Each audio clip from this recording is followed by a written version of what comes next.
Hi all, welcome to part 7 combinational circuits. So in the last part we discussed the so-called adder circuit, right? The I think half adder, full adder, then we moved on to the n-bit adder. The ripple carry adder is what we seen in the last video, and we find out that it is having one a negative part of that ripple carry adder is that delay involved, right? So every full adder has to depend on the full adder that is following it to finish, then only it can continue, because it is expecting the carry that is being generated by the other one. So in that way only it can work. So is there any way by which can I make this addition somewhat so previously it's a kind of sequential addition, right? So one by one that rippling effect is there, delay is there, accordingly I'm adding. So can I do this addition say in a parallel way or some other way such that I want to reduce that delay? So that is my target. So we have a logic, and it's very interesting one called carry look ahead logic. Okay, so let's see a few things. First we will define two terminologies, that is carry propagate and carry generate. So carry generate is also need to be highlighted. So the carry propagate is on function, something some it's look like a boolean function, right? So now another one is carry generate. So these two things are important. Now this is how the carry propagate is defined. So carry propagate is what? Pi. So Pi is your carry propagate, and it is given by Ai XOR Bi. So the ith position, right? The ith bit. Similarly, Gi is what I am denoting by carry generate, and it is given by the and operation between Ai and Bi. So like that. So what does it imply? So let's see that. Let me take a new page.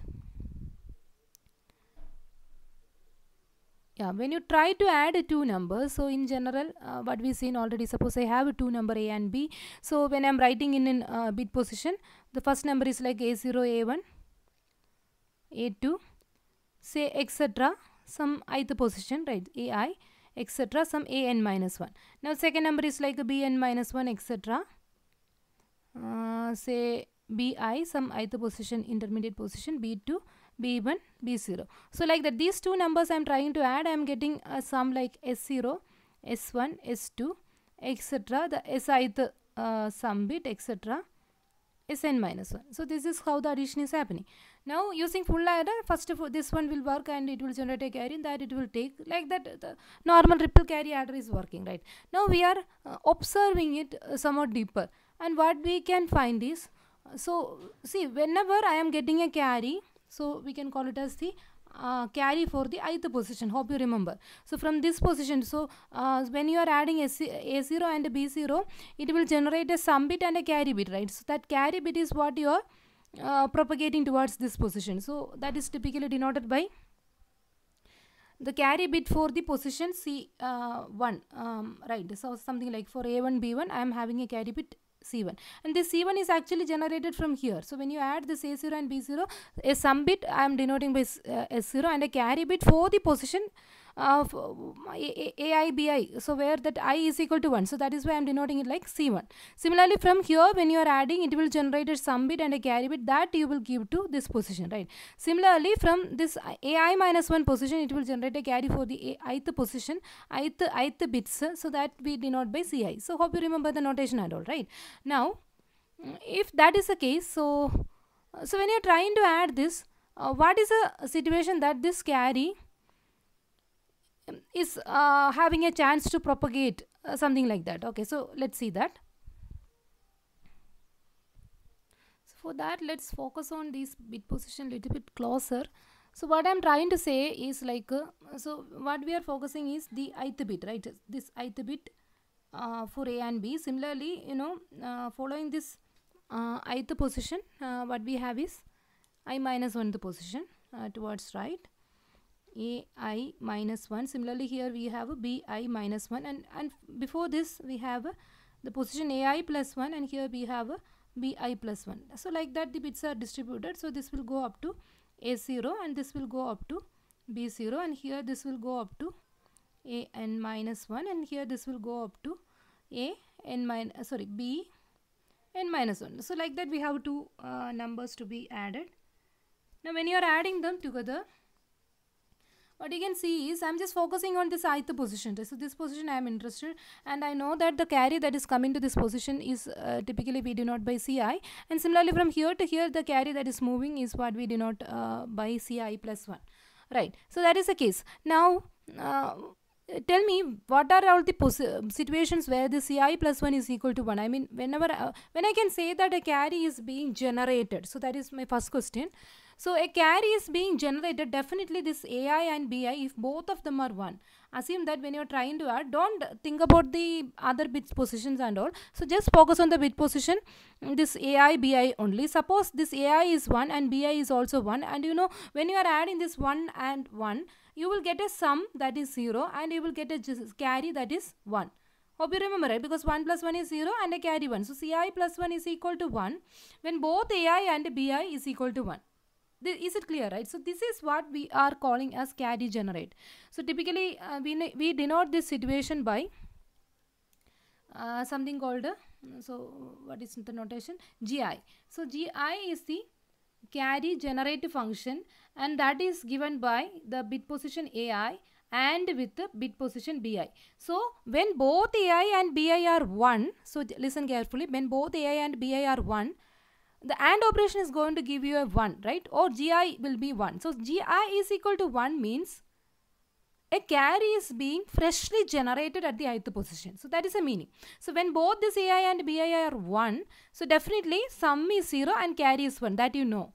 So that I am representing in a different way. When both the inputs are 1, this AND operation is going to give me a 1. Accordingly, my Gi will be 1. So Gi is equal to 1. Gi is a carry generate function. Is equal to 1. It says that a carry is being generated at the ith position freshly, right? By with the help of Ai and Bi. So that is one scenario. Now let's analyze another scenario. So that is something like, suppose if both of them are 0, then there is no carry at all. So it's not coming in the picture. That we will see at the end. Now as another two cases are like Ai is equal to 1, Bi is equal to 0, or Ai is equal to 0 and Bi is equal to 1. Now that means out of Ai and Bi, one of the bit is 1, right? Other one is 0. Now in this case, can I get a carry here? I mean, what is the case that you are getting Ci plus 1 is equal to 1? Typically when you are 1 and 0, definitely this is 1 and this Ci plus 1 will be 0, right? So this is a case. This is very clear to everyone, right? So when you add 1 and 0 directly, you will get a sum bit 1 and carry bit as 1. Now suppose there is a previous carry. In the, what I mean is this, if this Ci is equal to 1, so the situation is like Ai is equal to 1 and Bi is equal to 0, or Ai is equal to 0 and Bi is equal to 1. Otherwise, yeah, let's see. So otherwise their XOR is 1, something like that, right? So when we are getting on exclusively one of the Ai or Bi as 1, what will happen is whether it will lead to a carry, right? So whether it will lead to the Ci plus 1 is equal to 1, the answer is yes, provided the Ci is equal to 1. So actually what is happening is this, you know, when you are adding these 3 bits, 1 plus 0, you will get a sum bit 0 and a carry bit 1, right? Now you can see that this carry bit is actually this carry bit, this is simply propagating towards here, right? It is not purely generated exclusively using this A and Bi. It's not generated at the ith position, but actually what happened is this Ci, so this will be 1 only if the Ci is equal to 1, right? If Ci is equal to 0, the Ci plus 1 is going to be 0. So what is happening at Ci, that will simply propagate towards Ci plus 1. So this you have to be very clear. Is it okay now? So I am just removing. So what we concluded at this point is, so if this Ai, Bi, any one of them is 1. So let me denote that situation. So here whether there is a chance for carry propagation or not, that is what we are discussing. So let me denote it by a function called a carry propagate function. And that carry propagate function is nothing but Ai XOR Bi. Why I am using XOR gate? Because XOR gate is going to give me a 1 when one of the bits input is 1. I mean XOR gate will give you 1 if both the inputs are different, right? They are one of them is exclusively 1, something like that, right? So that is why we call it as exclusive OR. But the normal OR, you know, it will give you 1 in 3 cases, 1 0 0 1 and 1 1. But here it is going to give you a 1 exclusively when one of the input is 1, something like that, right? The other one is inclusive. So this is exclusive OR. So AI XOR BI is going to give you a 1 when in 2 cases, case 1 is AI 1 BI 0, case 2 is AI 0 BI 1, clear, right? So when one of the bit is 1 and the other bit is 0, this Pi is going to be 1. So Pi is equal to 1 means there is a chance for carry propagation. There is a chance for carry propagation. But that propagation will happen only when there is a carry coming, right? So if this is equal to 1, this will be 1. So that carry propagation will happen. Now if this is equal to 0, this will be 0. Anyways, this Ci, the carry Ci is being propagated towards Ci plus 1, and this will happen when this Pi is equal to 1. That means the XOR of AI and Bi is 1. When the carry propagate function is going to give you a 1, that situation, the carry, ith carry may propagate towards, not may, definitely. If the ith carry is 0, it will propagate to Ci plus 1 as 0. If the ith carry is 1, it will propagate to Ci plus 1 as 1, right? Hope it is clear, right? It's a very simple concept. So only these things you have to be clear. So at the ith position, ith bit position, I define two functions, a carry generate function and a carry propagate function. And how I am defining carry generate function, it is the XOR of the ith bits AI and Bi. Now how I defined, this is for carry propagate, how I define the carry generate function, it is the AND operation between the ith bits, that is AI and Bi, clear, right? So this is equal to 1 means purely a carry is being generated at the ith position. A fresh carry is generated. This is equal to 1 means this is going to say like a carry can propagate. So something like if Ci is equal to 1, Ci plus 1 will be 1. If Ci is equal to 0, Ci plus 1 is also 0. So that carry is going to propagate to the next position when this Pi is equal to 1. Accordingly, we have carry propagate and carry generate, two functions are there. Right, clear. Now the next important concept is, what is Ci plus 1? Now can you tell me what is Ci plus 1? What is Ci plus 1? So that is very, very important. So how can I define this Ci plus 1 as a function of this Ci and this Gi and Pi? So that is the question. So this, what I understood is the I plus 1, the carry, this Ci plus 1 is equal to 1 in two cases. So this is case 1 and this is case 2. In either of these two cases, you will get a 1 for the I plus 1, the carry, fine. So one case is purely a carry is being generated at the ith position. So this Gi is equal to 1 means Ci plus 1 is equal to 1. So both Gi is equal to 1 means both AI and Bi are 1. So carry is freshly generated. Now another situation is OR. So this is one case, OR. So here either this or that, right? There this carry propagate function is going to give you a 1 means one of the bits AI and Bi is 1. And this Ci is also 1, right? So Pi should be 1 and Ci should be 1. So when Pi is equal to 1, there is a chance for carry to propagate, and that propagation will happen only when the Ci is equal to 1. So that is going to be Ci plus 1. Is this function clear? This is very important. If you have any doubts still, you can repeatedly watch the lecturing so far. Otherwise you can ask me again. I will clarify it. Only these two. So you have to be clear about these two functions and this equation, that's all, right? So the I plus 1, the carry is actually generated in two cases, or the I plus 1, the carry is set to 1 in two cases. One case is in the ith position a carry is being freshly generated. That will happen when this Gi is equal to 1 or both AI and Bi are 1. Now the second case is in the ith position the carry propagate function AI XOR Bi is going to give you a 1. That means any one of the bit is 1. Now the Ci plus 1 will be 1 in only one case when Ci is equal to 1. So this should be like a Pi and Ci. So that should give you 1 for making Ci plus 1 as 1. Hope it is clear. I tried my best to explain. So this is a very, very important concept. See at this point. So this is what we explained. See, right? So this one, fine. So that's all. Now just one more small thing. Can you tell me what is your ith sum bit? What is your sum bit? So can you express it as a function of this Gi, Pi something? Because for the final implementation of the circuit we need it, right? So here you are getting the sum bit, right? Ith position, ith sum bit. So what is it? So you know when you are adding these two, that bit is coming here, that you know. Now you are supposed to express it as a function of something that is defined already, like gi or pi. Can you express like that? So what you know is, hope you remember, so we are depending on a full adder, right, for finding si. As per full adder, what is this si bit? Hope you remember. We so find out all the situation when this si is equal to 1, and we simplified the expression. If you don't know, please watch the previous video, full adder video, where we get a very big expression for full adder. Then we done some simplification, and finally we reached a conclusion that this si, the bit, is equal to 1 when ai xor bi xor ci is going to give you a 1. So as it is associated, you can do it in any order, right? So this si'th bit is nothing but the exclusive OR of these 3 bits. That is what we observed. And now you know that this, if you don't know this, please watch previous video. So this is something we simplified from the truth table.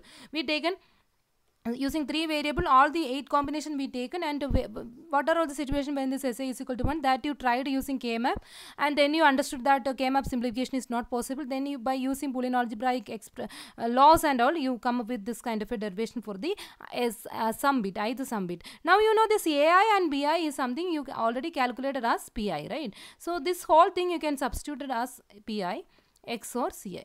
So the sum bit is now the carry propagate function, if you can find out it, xor the ith carry. So that is going to be your sum bit. So that is what is expressed here.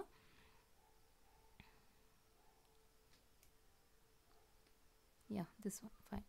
So that's all. Now few more steps, you are going to reach the conclusion. Now you tell me what is your carry bits. Each carry bits I am analyzing one by one. So first let me tell you what is your carry bit 0. So hope this is clear. So now tell me what is the carry bit 0. So what is this? So carry bit 0 is actually this one, right? So this is the carry to the least significant position is typically denoted by C0, and next we have the position A1, B1, and where the carry we denote by C1. Hope you remember. Similarly here it is Ci plus 1, like that. So now I am systematically going to see what is this C0, what is this C1, what is this C2, like that. I am going to derive each one. So what is this C0? That is my question. This is the input to carry, right? In the least significant position, typically if there is, it's not depending, it's a pure addition, it is a starting point, then the C0 will be 0.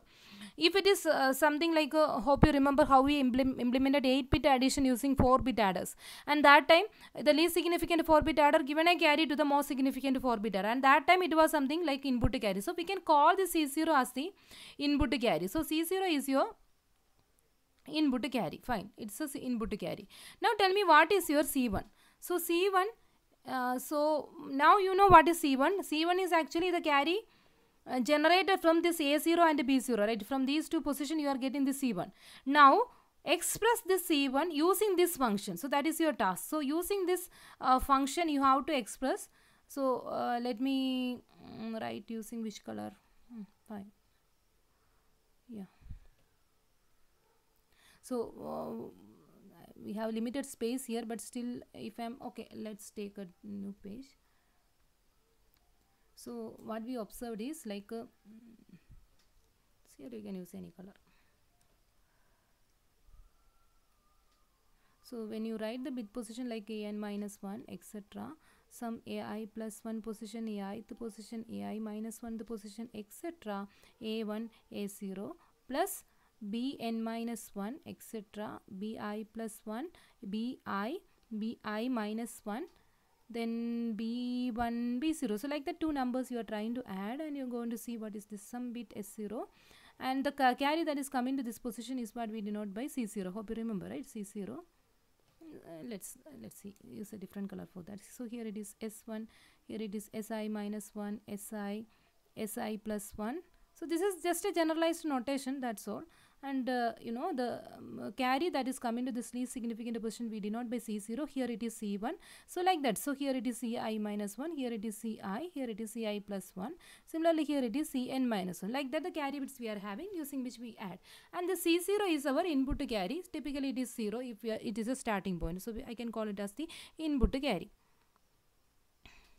Now tell me what is your C1. Now the equation what we are having with us is So keep this in mind. Ci plus 1 is equal to either a carry can be generated at the ith position, that is Gi, or the carry propagate function is going to give you a 1 and the input to carry is also 1. So that is where you are getting the Ci plus 1. Now you know what is C1. C1 is a carry generated at this A0 B0 position. Now you have to express this C1 using this equation. So Ci plus 1. So I is now 0. 0 plus 1 is going to give me a 1, right? Is equal to, so what is I? So when I am writing C1, it is something like a 0 plus 1, right? So I is 0. Compare with this equation. So this is our standard equation. Compare this equation. So when I am writing 1, this I has to be 0, right? So accordingly I am having G0 plus P0 C0. Right, so that is clear, right? So what I mean by this equation, this carry 1 is 1 when there is a carry generated at this A0 B0 position, that is when this G0 is 1, means G0 is what? G0 is A0 dot B0. Similarly, or another case is like A0 B0, any one of them is 1, that is a propagate function, and the C0 is also 1. So that is when I am getting C1. Okay, fine. Now the next thing is interesting. Tell me what is your C2. As per the equation, so I have to get a 2 here. So 1 plus 1 is going to give me a 2, right? So I is equal to 1, right? By comparing with the equation, see, when I am writing C2, I is equal to 1. So accordingly what I am getting is G1 plus G1 plus P1 dot C1, right? P1 dot C1. Now you know this C2 is going to give you a 1 when this carry generated at this position A1 B1 is giving, that is carry generated 1 is 1, or propagate and C1, right? So now this concept is clear. The meaning of the equation is clear. Now what I am going to do is I am just writing this as G1 plus P1 dot, what is C1? C1 is something I already know. So this is my first equation. From this equation 1, I can write C1 as G0 plus P0 dot C0. So I can expand it further. This is something like G1 plus P1 G0 plus P1 P0 C0. So some 3 input AND gate I can use, right? So this is what I am getting. Now tell me what is my C3 if this is a case. So now you are with the flow, right? So this will be G2 plus P2, just using the equation I am writing. And now what I will do next? So that is equal to this C2. I will substitute this whole thing. So the last expression. So this equation number 2 I will substitute for C2. So this is my C2. I obtain like that. So now I will get it like a G2 plus P2 into this big thing. So which every time I am going to multiply this P2. So this will be P2 G1 plus P2 P1 G0 plus P2 P1 P0 C0. So this kind of an expression I am getting. Then let me call it as equation number 3. Again you find C4 and substitute C3 like this. So what benefit I am getting by expanding like this, by expressing each carry as a function of the previous carry? Ultimately, this is very, very important. All the carry, right? All the carry, like carry 1, carry 2, carry 3, etc., carry n minus 1, everybody is now just depending on, all the carry bits are now just depending on what? So they are all depending on the C0. So what is my C0? C0 is my input carry. So there is no other dependency. Simply the first input carry is enough to calculate what is C1. Right. Similarly, what is C2? Just look at the last equation. Here, the last equation says that this C2 is also depending only on C0. There is no dependency with the C1. That dependency I eliminated. Similarly, this C3 is finally depending only on C0. Right. So, all this C1, right, all C1, C2, C3, all of them are now depending only on C0. So the immediate dependency is what I eliminated. Initially this C2 was actually, sorry for that.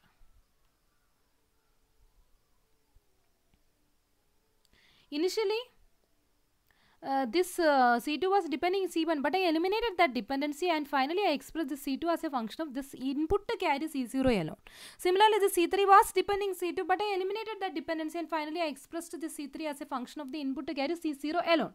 But there are many other terms involved like G2, P2, G1, many things are there. But you know, all those things are something you don't have to wait, right? So they are. So what is this G2? Now all of you are knowing.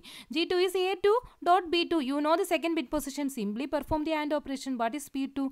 A2 XOR B2, that you can do, right? So all these parameters you can generalize in a parallel way, like you don't have to depend on the other full order to complete. So that is the type of difficulty we faced in the previous case.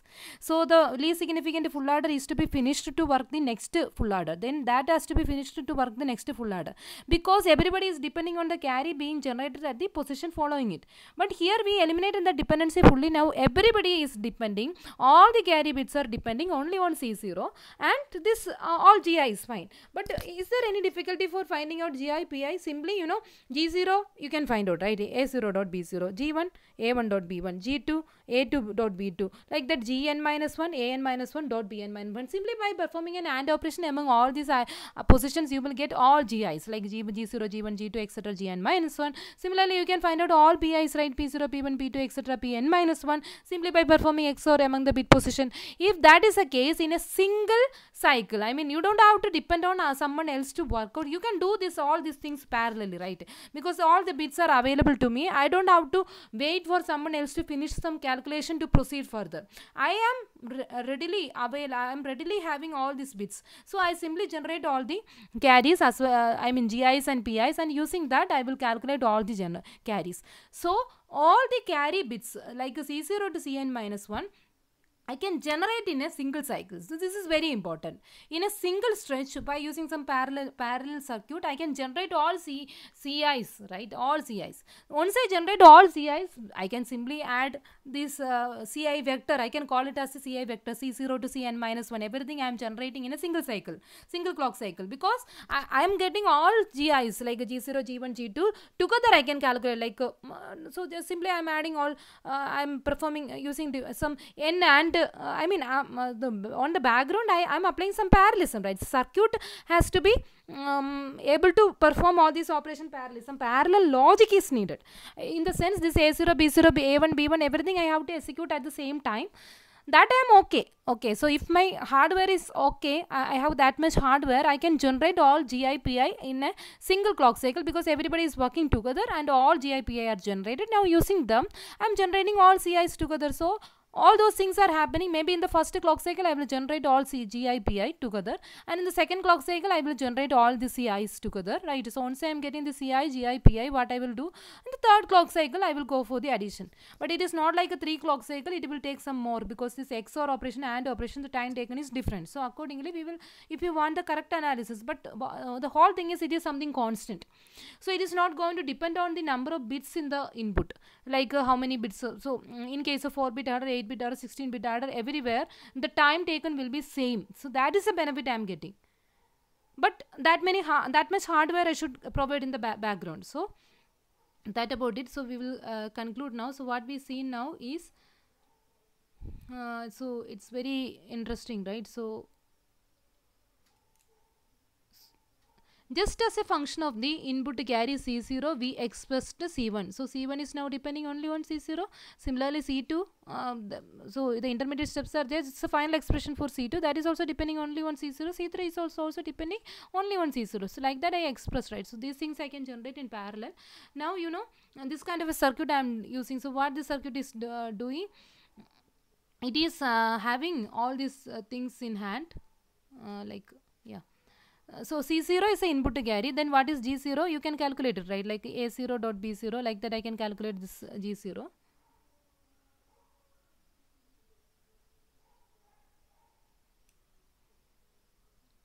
So yeah, this A0 dot B0 is my G0. Similarly, A0 XOR B0 is my P1. I mean, suppose I am having all those things, I generated them in parallel. That is what does it mean?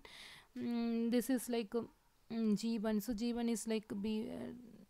This is, and here it is A1 XOR B1 is my P1, right? So G2 is A2 dot B2, right? So, and P2 is A2 XOR B2.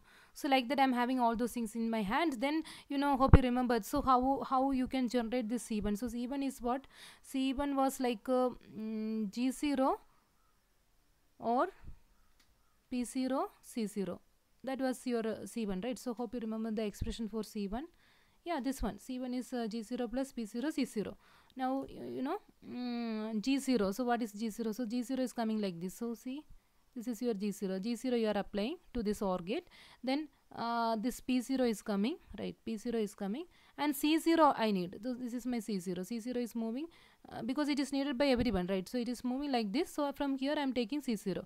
Now from here I will get P0 dot C0, and from here I will get G0, and finally I will get this. Is it clear? So I am just removing that extra drawing by me. Is it clear? So from here I will get, so you just observe what is the line coming to this AND gate. This is P0 and this is C0. So from here I will get P0 dot C0. From here this G0 I am taking, and I am performing OR, and I will get this C1. Similarly, how can I get this C2? C2, hope you remember the expression. This is G1 or P1 G0. So G1 is what I need as the as one of the input, and the second input I need is P1 G0. Am I getting it? P1 is coming here and C0 is coming here. Sorry, P1 G0. Yeah, P1 is this is G0, right? So from here I am getting P1 G0, and finally this is like a P1 P0 C0.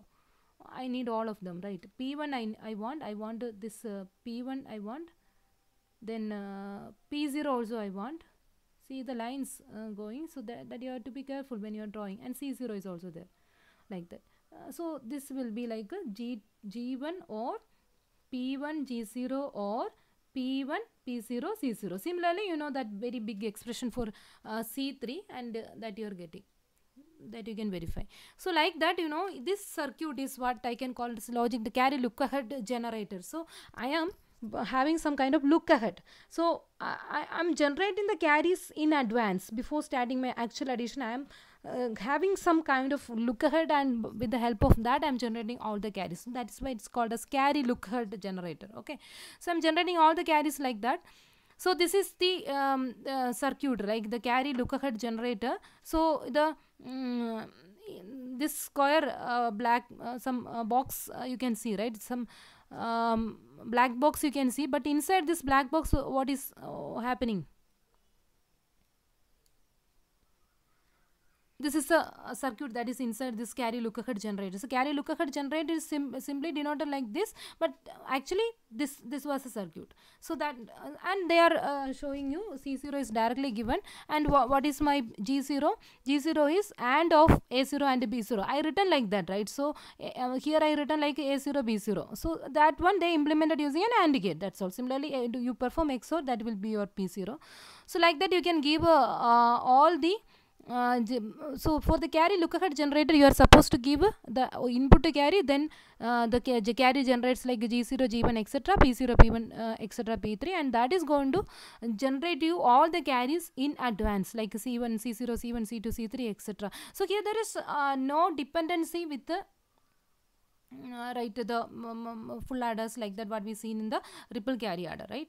And finally, hope you remember how can you get the final sum. So the sum are nothing but you can just take this P0s, right? So hope you remember the expression for sum. That is why we written this expression for sum. Sum bits are nothing but, hope you remember, the XOR of AI, XOR BI, XOR CI. Otherwise AI XOR BI is our PI, the carry propagate, and CI XOR. Together it will give you the sum bit. Yeah, so the sum bit is the S0 is nothing but P0 XOR C0. So take this C0, so this is your C0, and take the P0, that will give you this. Now this S1 is nothing but P1 XOR C1, that you are getting. C1 you are getting, P1 from here you are taking. Okay, similarly S2 is nothing but P2 XOR C2. S3 is nothing but, you can see that what is coming to S3. This P3 is coming and C3 is also coming, right? C3. Similarly, this is your fourth sum bit, that is nothing but the fourth carry bit, S4. S4 or C4, in any ways you can denote the fourth bit of the sum is nothing but the fourth carry being generated, like. So that about the circuit. So that's all. So what is the delay involved? So that is the next question. So that much analysis is not needed actually. One small analysis I will quickly tell you. This much is enough actually. If in exam they are asking you carry Lukaku data, this much explanation you can give, that is fine. But for those who are interested, I am just telling you the running time analysis. First of all, that analysis subject and all you didn't study, but still I am trying. Okay, so just follow. So it is something like what is the delay involved in each gate? That I don't know. What is the delay of an AND gate or OR gate? Some few nano seconds of time, something very small time will be involved, right? So the time taken to process inside this particular gate. So the basic gates are like a AND gate or OR gate, right? And OR gate. So we can assume that the delay for them is just 1 unit. Say both are same like that, because they are the fundamental gate, right? So there is 1 unit delay for every AND gate. So when you execute this many AND gates together, all of them are executed parallelly, so the same 1 unit time is enough, right? If you are executing the AND gate one after another, suppose here 6 AND gates are there, so I can execute the second AND gate only after the first AND gate completed. If that is the case, then the delay will be some 6 unit. That is a sequential realization. But here all the AND gates you can see in the diagram itself, so all of them are working parallelly at the same time. So all 6 or any number of AND gates, when all of them are executed together, it will just take 1 unit of time. Similarly, all these OR gates are also taking 1 unit of time. So that about it. Right, now what about the NOT gate and all? You assume that the input is available in the pure as well as complemented form. So that is one assumption I am taking. Input available in pure and complemented form. So assume. So what is the input for my circuit? I am supposed to give this AI PIs, right? That means AI is available as well as AI complement is available. BI is available and BI complement is available. I am not thinking about the NOT gate delay and all. So if it is available, so that's the minimum assumption I can have. So keep that in mind. Now I hope you remember what is this XOR gate. A XOR B is actually, or simply A XOR BI is actually AI BI complement or BI AI complement, right? Or let me write AI complement BI. So this is your XOR gate. So the realization is something like you take AI BI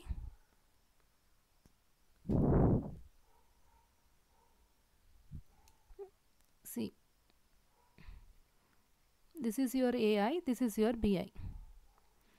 So the first AND gate is taking what? AI and BI complement. Okay, let me, so our assumption is like everything is available, so you don't have to depend on a NOT gate, otherwise you will use a NOT gate additionally, so we are not worrying about it.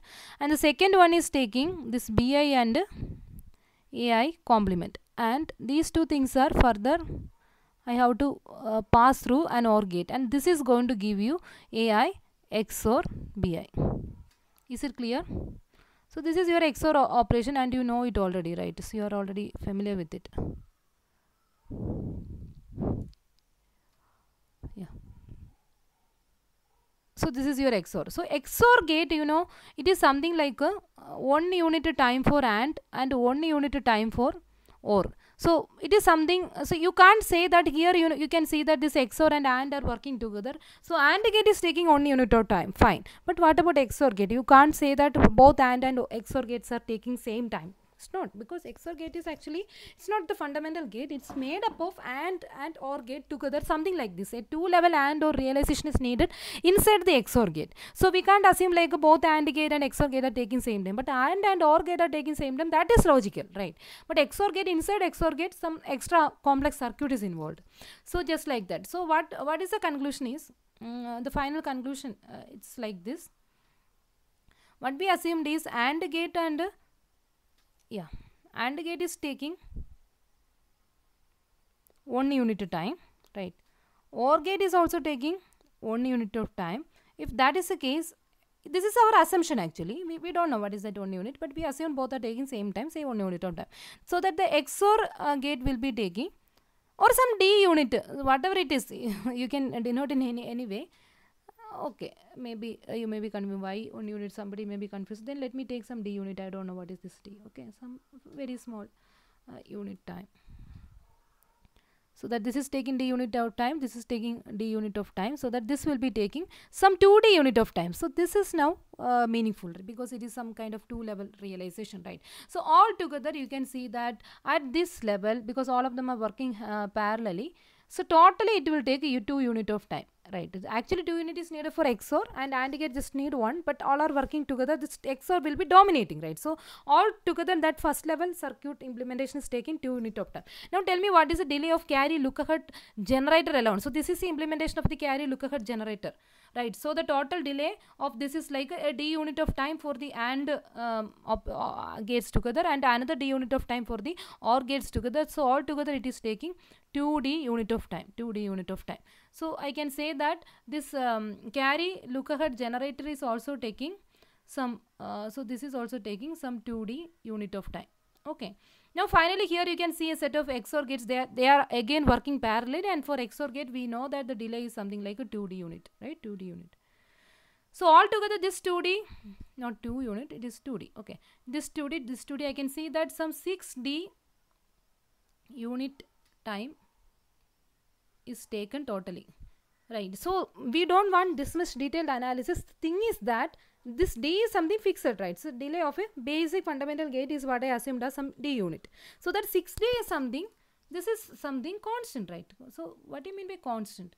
Constant means it's not going to vary with respect to the size of the input. You know, for the addition, sometimes you have to perform addition of 2 4 bits numbers. Sometimes you have to add 2 8-bit number, sometimes you have to add 16-bit number, sometimes you have to add 64 bits number. Whether it is 8-bit number addition or 64-bit addition, the total time taken is fixed, constant. It is not going to be proportional to the number of bits to be added. That is the thing. But you may think about the circuit complexity. Definitely for adding 64 bits, you know, that many like A0, B0, A1, B1, like that, A63, B63, that many input you have to feed into the circuit, and that many XOR gate and OR AND gate, everything is needed. But we assume that such a parallel circuit facility is what we are having. So when you want to compromise on time, when you need something to be done very faster, you have to compromise on the hardware. That much good hardware you have to propose, right? So this is actually a kind of parallel addition. So that is what happened, right? So if you are doing one by one, definitely it will take a lot of time. But we have the assumption that all those things we are capable of doing all of them parallelly at the same time. So that much bigger hardware I am having. Similarly, this also I can do hardware, this also. So I have a very strong hardware. With the help of that, we say whether you are providing 64-bit number or 32-bit number or 8-bit number, it will just take 60 time, that is constant. So this is the benefit of, this is what makes carry look ahead adder special. So the time delay of carry look ahead adder is constant delay for n-bit addition, where for ripple carry adder, ripple RCA, like that I can write, ripple carry adder. What is the CLA? Carry look ahead adder. Okay, so this is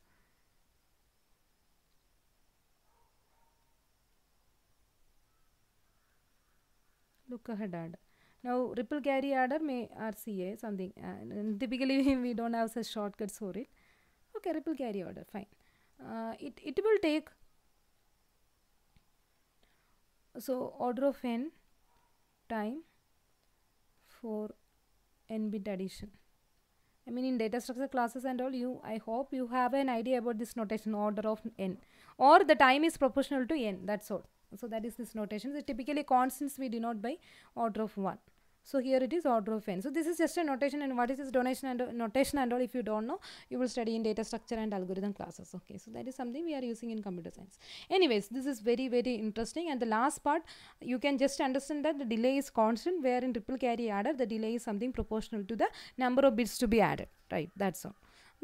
That's fine. The working, the explanation, those things will be very good. So you can expect it as your university question, and fine, it is very nice to understand this concept. And there are many other parallel addition logics are also there.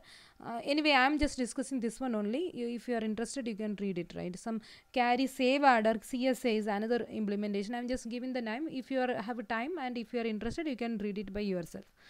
Yeah, thanks for watching.